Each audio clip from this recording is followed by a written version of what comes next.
Hey, what's up guys? This is Boldbound Works, and I picked up this free John Deere L100 off the Facebook Marketplace from 2004. So it's an L100 from January 7th, 2004.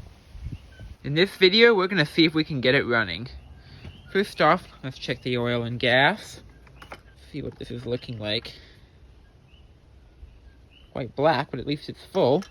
Typically it'll still run with that. Got an Intech 70.0 horsepower. How about the gas? Oh, it's got gas in there. And it even smells like good gas, which is interesting. Wonder how long that's been sitting. Got some bits in there, but it might still run off that. Sometimes they do. See if the key does anything. I doubt it. Don't hear a solenoid.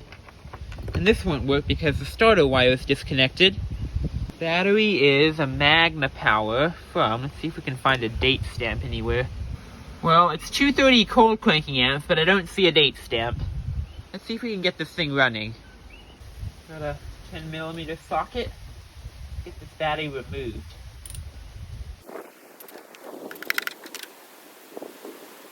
These terminals are grimy from sitting.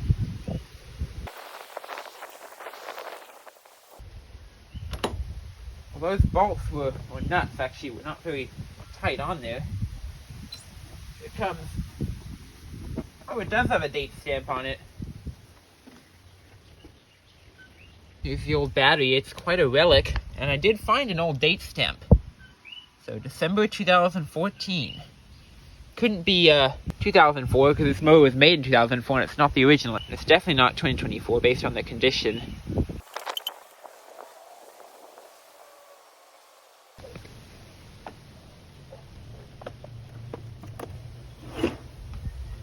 There's the new battery in.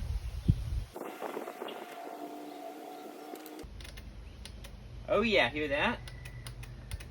Oh yeah, we got a solenoid there. Alright, moment of truth. Will it crank? Oh, the brake's off, duh. Ooh. Solenoid works. Oh, there we go. It cranks. Choke is on.